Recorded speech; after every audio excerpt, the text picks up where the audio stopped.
साबरा जी, इस बारे में भी गौर करना होगा ना कि बीजेपी की बजाय क्षेत्रीय दल कांग्रेस पार्टी का ही ज्यादा नुकसान करते हैं। चाहे आम आदमी पार्टी को उठाकर देख लें, चाहे दूसरे राज्यों में क्षेत्रीय दलों की बड़ी भूमिका देख लें, सबसे ज्यादा नुकसान तो कांग्रेस का ही होता है। तो आप लोगों के लिए तो बड़ी लड़ाई अस्तित्व को लेकर भी है, क्योंकि कई ऐसे राज्य हैं जहां से कांग्रेस पार्टी का सुपड़ा साफ हो गया है। देखिए, सुधांशु जी ने अपने उत्तर के शुरुआत में उन्होंने तकरीबन ये तक कह दिया कि हर विभाग के अंदर, हर गांव के अंदर, पंचायत के अंदर कांग्रेस पार्टी के कार्यकर्ता है, नेता है। यानी इस देश के डीएनए में कांग्रेस पार्टी जो है वो बसी हुई है। और हमने इस देश का इतिहास लिखा है। हमने हमेशा, जब हम गिरे भी हैं तो हम फिर उठ करके खड़े हुए, चाहे वो 77, 78 हो, 88 हो या फिर उसके बाद का दौर हो।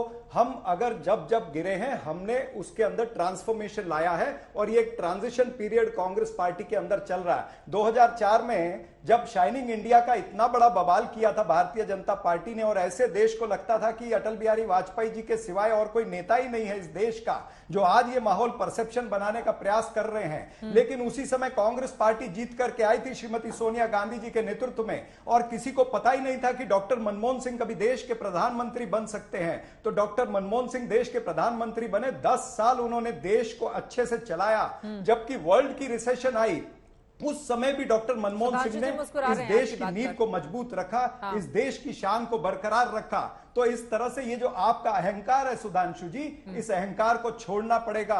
जनता देख रही है कि आप अहंकारी हो गए हो। आपने जितने वादे किए हैं, वादा खिलाफी की है। आपने लोगों के साथ में वादा खिलाफी करके पेट्रोल डीजल के भाव बढ़ा करके मुनाफाखोरी की है। तो ये मुनाफाखोरी, वादा खिलाफी, ये जनता भूलने वाली नहीं है। सुधांशु जी, पहले आप जवाब दे दीजिए। नवल किशोर जी बहुत देर से एक भी टिप्पणी नहीं कर पाए हैं, मैं उनके पास आऊंगी। सुधांशु जी, पहले आप जल्दी से, आप हाथ उठा रहे थे। वो कह रहे हैं पेट्रोल डीजल पर तो बात करने को तैयार ही नहीं होते आप लोग। इन्होंने बस एक ही, मैं उसमें भी बता देता हूं, एक पंक्ति कह दूं। इन्होंने एक बात अच्छी कही कि किसी को नहीं पता था कि डॉक्टर मनमोहन सिंह प्रधानमंत्री होंगे। अरे मानव, डॉक्टर मनमोहन सिंह को नहीं पता था। प्रणब मुखर्जी जी की पुस्तक के विमोचन के समय मनमोहन सिंह ने सोनिया गांधी जी की उपस्थिति में कहा कि जब मुझे प्रधानमंत्री बनने के लिए कहा गया तो मैं प्रणब के पास गया, मैंने कहा कि आप मुझसे ज्यादा योग्य हैं। उन्होंने, ये मनमोहन सिंह जी का बयान है, आप सबसे ज्यादा योग्य हैं, मगर मैडम ने मुझसे कहा है बनने के लिए। बस यही आपकी दुर्गति का सबसे बड़ा कारण रहा। और पेट्रोल डीजल की बात पे मैं विनम्रता से गलत चलाया क्या? चरण सिंह साहब से पूछना चाहता हूं, क्या देश को गलत चलाया? इस समय विश्व में जो G7 अर्थव्यवस्थाएं, यानी सबसे समृद्ध और सबसे शक्तिशाली 7 देश हैं, उनमें पेट्रोल की स्थिति क्या है? क्या आप कह सकते हैं कि मनमोहन सिंह की नीतियों के बाद में नरेंद्र मोदी जी ने उन नीतियों को आगे नहीं बढ़ाया? नहीं, मनमोहन सिंह जी ने गजब का नीतियां लाई थी। अरे पूरी नेहरू अर्थव्यवस्था के मॉडल को समाप्त कर दिया था, मगर आप नेहरू का गुणगान आज तक कर रहे हैं। 91 में अर्थव्यवस्था का नेहरूवियन मॉडल वॉज डिस्कार्टेड। वो भारत के लिए कालबाय हो गया था, उससे नुकसान हो रहा था। नई अर्थव्यवस्था रहे, मगर आप स्वीकार करने को तैयार नहीं। तो मनमोहन सिंह जी के कौन से अच्छे कार्य को आप स्वीकार करने को तैयार हैं? आप उनके जो एक्चुअल कार्य को मानते नहीं, एक्सीडेंटल वाले को मानने की प्रयास करते हैं। ठीक है, अब जरा नवल किशोर जी के पास जाते हुए। नवल किशोर जी, मैं आ रही हूं सापरा साहब, बहुत देर से वो हमारे साथ जुड़े हैं। नवल किशोर जी, कांग्रेस पार्टी को लेकर क्या समस्या है? शिवानंद तिवारी किस समस्या का जिक्र कर रहे हैं? बिना कांग्रेस के कैसे लड़ेंगे आप बीजेपी से? फिलहाल तो आपकी समस्या ये है, बात कुछ कही जाती है, समस्या कुछ है। ये आपके पत्रकारिता का ये समस्या है। सबसे आप भी ले आए सर्टिफिकेट, छपवा रहे हैं आजकल आप लोग गजब तरीके से। हाँ, बोल लीजिए। सर्टिफिकेट सुन लीजिए। देखिए, एक तो मौका देने में भी इतना कोताही करते हैं, और जब मौका देते हैं तब भी कर सकता। सुनिए पहले तब ना। देखिए, जो सवाल जो आपको और सुधांशु जी को परेशान करती है, मुख्य सवाल ये है कि जैसे बिहार भाजपा मुक्त हुआ है, वैसे ही देश भाजपा मुक्त होगा, उसका रास्ता तैयार हो गया है।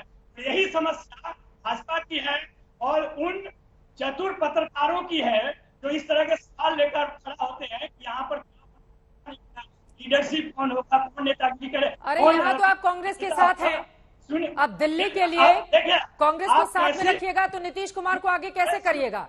राहुल और नीतीश कुमार में से एक को आपको चूज करना पड़ेगा ना नवल किशोर जी। कुछ तो सोचा होगा, बताइए देश को और बिहार को भी। क्या बिहार में महागठबंधन जिसमें 7 दल हैं, उसमें कांग्रेस भी है। आपको किसने और कहां और कैसे समझ में आया कि कांग्रेस हाथ में नहीं है? हमारे नेता और दल के राष्ट्रीय अध्यक्ष कई बार बोल चुके हैं कि बिना कांग्रेस आप सवाल नहीं समझ पाए ना नवल किशोर जी, एक सेकंड। मेरा ये सवाल है कि दिल्ली के गद्दे के लिए नीतीश कुमार और राहुल गांधी में से कोई एक ही होगा ना? क्या तय किया है आप लोगों ने? चिंता कीजिए कि दिल्ली के गद्दी पे नरेंद्र मोदी रहेंगे या नहीं रहेंगे। हाँ। उनकी समस्या क्या है, इस पे चिंता कीजिए। हाँ। क्यों संसदीय दल से आपको करने 2 की लोगों जरूरत को है, निकाल नवल दिया किशोर जाता जी। है, हाँ। इस पर चिंतन कीजिए। हाँ। आपको चिंता करने की जरूरत नहीं है।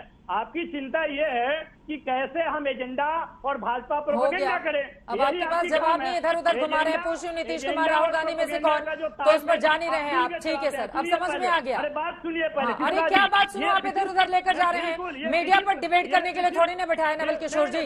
नीतीश कुमार पर और बिहार की पॉलिटिक्स को लेकर 2024 पर बहस हो रही है, आप बैठकर यहाँ पर सर्टिफिकेट बांट रहे हैं। समय जाया मत कीजिए ना आज तक के दर्शकों का।